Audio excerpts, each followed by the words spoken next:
হচ্ছে আমাদের একমাত্র কাল।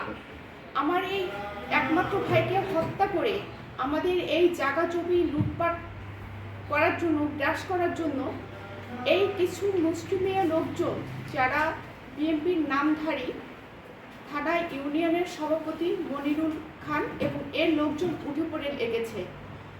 5 আগস্ট শেখ হাসিনা চলে যাওয়ার পরে 6 আগস্ট এরা আমাদের মার্কেটে দখল করতে যায়। মার্কেটে না পেয়ে আমাদের শোরুমে যায়, সেখানে না পেয়ে আমাদের বাড়িতে হামলা চালায়। শুধুমাত্র আমার একমাত্র ভাইকে হত্যা করে আমাদের ভারতে পাঠিয়ে দেবে, বউ বাচ্চা নিয়ে যাতে আমরা ভারতে পালায় চলে যাই, শুধুমাত্র তার জন্য। আমার ভাই এবং আমার পরিবার রাজনীতিক কোনো কিছুর সাথে জীবনে কখনো জড়িত ছিল না, এখনো নেই। আমরা নিরীহ পরিবার, আমরা ব্যবসা বাণিজ্য চাষাবাদ করে খাই। আমার এই একমাত্র ভাই এবং আমার দ্বিতীয় কোনো ভাই নেই, এবং আমার বাবা মারা গেছে। আমরা অসহায় সনাতনী সংখ্যালঘু। আমার এই ভাইকে হত্যা করা হচ্ছে এদের মূল উদ্দেশ্য, এবং আমাদের এই সম্পত্তি এরা দখল নেওয়া হচ্ছে এদের একমাত্র উদ্দেশ্য।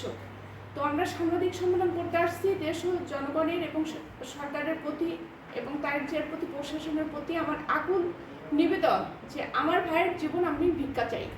আমার ভাই যেন এবং ভাইয়ের বাচ্চা এবং পরিবার যেন যান মাল নিয়ে আমরা বসবাস, বাংলাদেশে দুবেলা দুবেলা খেয়ে আমরা বসবাস করতে পারি।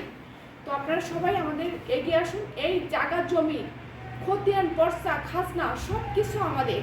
এরা কোর্ট মানে না, এরা আইন মানে না, এরা আদালত মানে না, এরা সালিশ মানে না।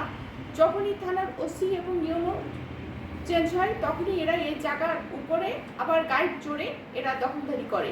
এরা উকিল পাটের সভাপতি, এরা কোনো কিছু মানে না। এরা শুধু গায়ের জোরে আমাদের এই জায়গাগুলো পুনরুদ্ধ করতে চাই, গ্রাস করতে চাই, আত্মসাৎ করতে চাই।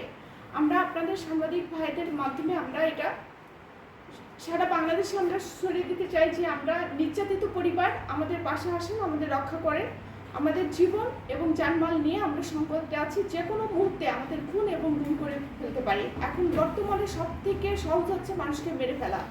আমার একটা মাত্র ভাই, তার জীবন নিয়ে আমরা সংকটের ভিতরে আছি, আমরা অনিশ্চয়তার ভিতরে আছি, আমরা ঘুমাতে পারি না, আমরা রাত জেগে থাকি, আমরা জীবনে আশঙ্কা নিয়ে আমরা জীবন অতিবাহিত করছি।